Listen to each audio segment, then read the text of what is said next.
Okay, I wanted to make a video that addresses a fear, concern, question that comes up a lot in working with direct consciousness and approaching a shift in identity that I think people, particularly people who are in academia, people who rely their intellectual lives are extremely important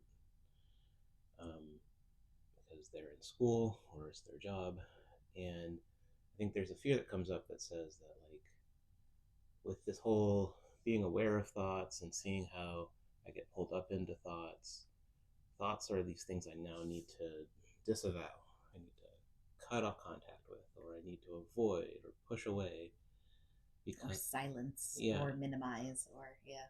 And then if I succeed in doing that, oh no, like what's going to What will happen happen to to my me? intellectual life? Hmm. And you have really, really, really helped me because you've noticed that I do that, and you very gently have been pointing me and some others, and I really wanted to make a video about what you've been pointing to Yeah. and how we can have a softer relationship Yeah. with our thoughts and thinking. Yeah. Um, because I think that it's easy um when you are sort of initially noticing the relationship with thoughts, um and how entangled it is with like a sense of identity when that initial sort of looking um is happening. I think there can be a feeling that there is a binary choice. You are either sort of entangled in the content of thoughts, deeply identified with what the thoughts are saying, um, sort of bound by the truth or falsity of each individual thought and how they relate to each other and how they relate to you. Either it's that or the thoughts go away. They're either there and that's the nature of them, or they have to go away, so that you don't get tangled and identified with them. Mm-hmm. It Um, can also happen when people start being able to access presence. There's a tendency to think right. that that has to exist without thoughts. And if ever I need to start thinking, then I have to go out of presence. Yeah. And what does often happen as you begin to access presence more consistently is that the thoughts do quiet down, right? They become less frequent. They become less, Binding. yeah, binding, less sticky, less loud. Um, and so I think it can feel like that's a necessary condition of existing in presence, is this the quiet of the thoughts, the like either non-existence or sort of relegation or something. um, and I think that what's been helpful for me has been, rather than sort of viewing it as a binary set of states, either thoughts or not thoughts, Thoughts on, thoughts off. yeah, seeing it as more of a pendulum swing, right? And so it makes a lot of sense when if you're hanging out at at this side of the pendulum, and that's where all of the thoughts are super sticky and everything is really bound up in it, and there's this strong sense of identification with it, to have the as that dissolves, as that sort of starts to soften and shift, to have the pendulum swing all the way in the opposite direction, to no thoughts have to make them stop, right? Thoughts are there's sort of a subtle belief or value judgment or something in there that says that, like, either having thoughts is bad, or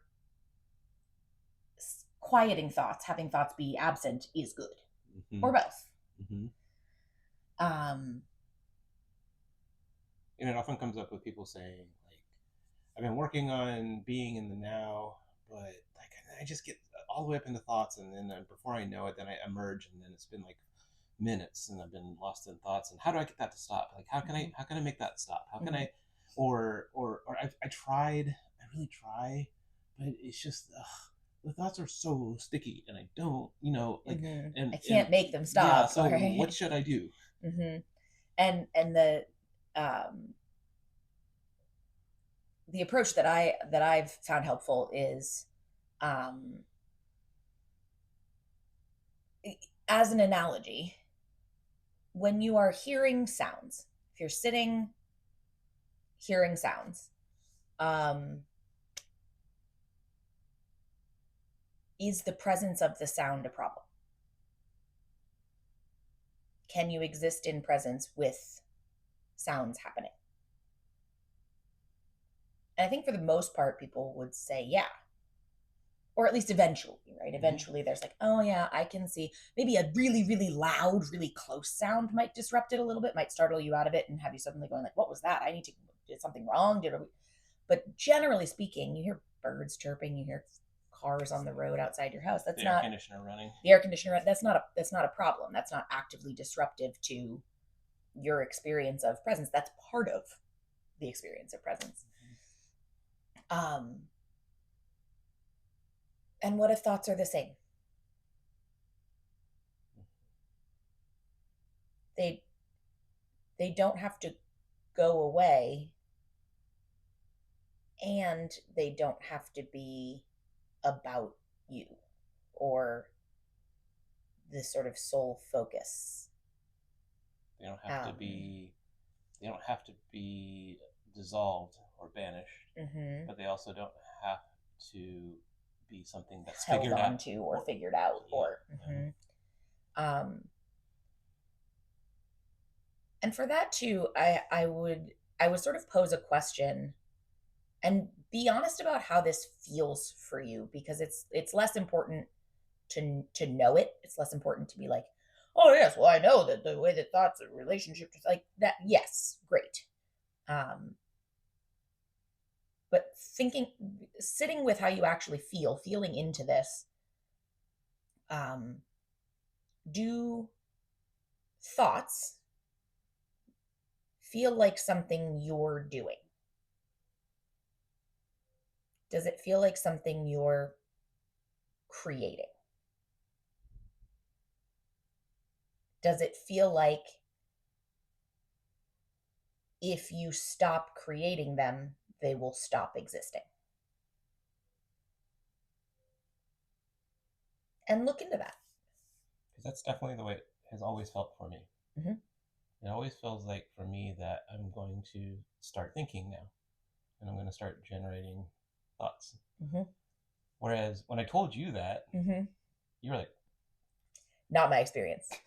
Has never been my experience. For me, the experience has been the distress around feeling like thoughts were happening to me and there was nothing I could do about it, and I had no control over it a lot of the time. Maybe to track them. Could track them, could manipulate them, but I was not generating them, and at times they would come with like against my will. And I don't even mean like intrusive thoughts. I mean literally just like it's the sort of don't think of a pink elephant thing, right? But that would just be everything all the time. So my primary experience of thoughts was that I did not feel like I was creating them. Which was part of why sort of traditional meditation guidance of like, let the thoughts go, just like, sit in the emptiness of, I'd be like, what are you talking about? I don't have any control over these. What do you mean let them go? I'm not doing anything with them in the first place. And also the letting go became this new thing that I was now having to do. I had to do the letting go with the thoughts. And then you had to figure out how to let go. Right. Yeah. Right. But I think that for you, because it did always feel like this active thing, a helpful sort of approach to it was don't make a thought. Yep. Don't make a thought. Don't grab the next thought. Don't believe a single thought. But it also, what I like about don't make a thought specifically is you can sit there not making a thought, and what happens? Thoughts. They still come. Yep. And then even when I'm in deepest into the now, for the longest time, thoughts all the time. They still come. It was so surprising for me. You thought it would stop. And I still carried into it a long time after being able to spend long periods of presence, after a shift into presence, essentially. I still had a subtle, like, stop. Yeah. Very subtle belief that I still needed as part of being present and part of, like, sort of being in this unfolding shift in identity, that a big part of it was that I had to hold even the content of, especially even the content of the thoughts away. Don't look at it. And what you said was like, wait, no, look at the content. Yeah, you can look at the content. You don't have to believe the content to look at the content. You can still say, that's a thought that says that I'm always late. Yep. And that's a really, really great way to relate to a thought. Yep. Because you don't believe it, you see it as a thought. Yeah. And then you're looking at the content, and the content's useful information. Yep. And I also, I'm hearing a language thing that I wonder if it'll catch for some people, because it did, like, I've seen it. When you say don't believe a thought, that doesn't mean disbelieve the thought. Yeah. Right? Don't take it as false. Right. Because it doesn't have truth value. Yeah. The description that I really like of this sort of nuance here is saying thoughts don't contain truth value doesn't mean that they are false. That's another binary that's so easy to fall into. Yeah. Because it's like, well, if there's not truth, then there must be falseness. False. But that's not the case. And my favorite example of it is, like, is a hammer true or false? I don't know. What do you mean? I can use a hammer. I can use a hammer. But if it's just sitting on the table, it just is a hammer. It doesn't have to, what does true or false mean in that context, right? And after I don't believe a hammer. Well, okay, but do you disbelieve the hammer? It just doesn't make sense. It's a category error, right? And so really, thoughts are the exact same thing. They can just be there. You don't have to do anything with them. You don't have to assign them truth value, true or false. You don't have to believe them as a thing that is, like, inherent to you. And you don't have to make them go away. None of those things have to happen. I was just noticing that everything you just said is true of this pen. It's just here. It's just here. There's nothing you have to do with it. But it doesn't make it useless or anything. Right. Then we should burn it. No. Yeah. Get all pens out of my life. Don't look at it. No, look at it. Yeah. Recognize it as a pen. Then use it. Then when you're done, figure it out. Figure it out. Use this pen to relate to another pen, and then figure out the relationship between those pens and how it really. No. Actually, just put it down. And we don't think twice about doing that. Because it's a pen. Because it's a pen. But the moment the object becomes a thought, it's different there, and therein is the relationship part of it, right? Yeah. So I think that really has been a helpful thing for you, my love, is starting to see thoughts as tools. Yeah. Right? Yeah. Being able to see that, like, thoughts as a category or whatever are neutral in value, in truth, in like, relation to you. They are neutral, and they can be used, and they're still really useful for the things that they're used for. Yeah. Yesterday, you said this. It was really great. You said it to a student. I heard it.